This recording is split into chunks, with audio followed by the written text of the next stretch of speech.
Hello everyone. Good evening. Hope everyone is doing good. ఈరోజు healthy hair కోసం ఒక మంచి టిప్ చెప్దాం అనుకుంటున్నా అండి మీకు. వైటమిన్ ఈ క్యాప్సిల్ ఐడియా ఉంది కదండి.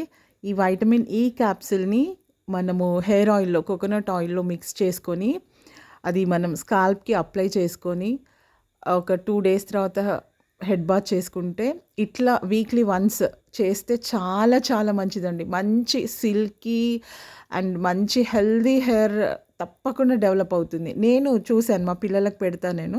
ఇప్పుడు మీకు చూపిస్తాను. మా పాపకి నేను ఈరోజు పెడుతున్నాను.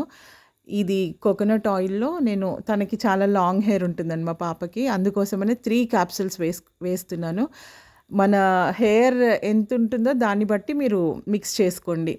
ఇవి వచ్చేసి 3 విటమిన్ ఈ క్యాప్సూల్స్ అండి. బాగా ఈ ఆయిల్‌ని ఏం చేయాలంటే కొంచెం హీట్ చేయాలి. డైరెక్ట్‌గా పెట్టకండి, మంటలొచ్చేస్తాయి. వేరే ఏదైనా పెట్టి దానిపైన కొంచెం హీట్ చేసుకున్న తర్వాత ఈ వైటమిన్ ఈ క్యాప్సూల్స్ కట్ చేసి దాంట్లో వేసి చక్కగా కలపాలండి. మంచిగా ఆయిల్‌లో డైల్యూట్ అయ్యేలాగా మిక్స్ చేసి, తర్వాత స్కాల్ప్‌కి మసాజ్ చేయడం స్టార్ట్ చేయండి. చక్కగా మసాజ్ చేయాలండి. ఒక్కొక్క పాయ తీస్తూ, పిల్లలకి ఈ ఏజ్‌లో మనం ఎంత బాగా ఆయిల్ మసాజ్ చేస్తే వాళ్ళకంత మంచి హెయిర్ గ్రోత్ ఉంటుంది. అండ్ పిల్లలకి మంచి తలనొప్పులు రావడం గానీ అలాంటివి ఏమి ఉండవు. చక్కగా వాళ్ళు స్కూల్‌కెళ్ళొచ్చిన తర్వాత గూడా వాళ్ళకి హాయిగా ఉంటుంది. ఎప్పుడు గానీ స్కూల్ గోయింగ్ స్టూడెంట్స్‌కి ఆయిల్ పెట్టుకోమనే చెప్పండి. ఎందుకంటే వాళ్ళ తర్వాత ఇంకా వన్స్ కాలేజ్‌కెళ్ళిన తర్వాత మనం చెప్పినా వాళ్ళు పెట్టుకోరు.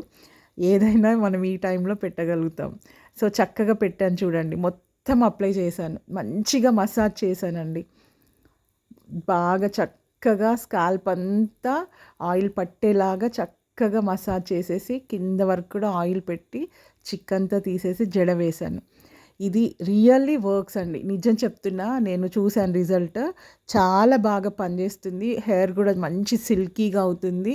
అండ్ మంచి మనం చూడొచ్చు, హెయిర్ గ్రోత్ చూడొచ్చు. బౌన్సీగా కూడా అవుతది. తప్పకుండా ట్రై చేయండి వైటమిన్ ఈ క్యాప్సూల్‌తో.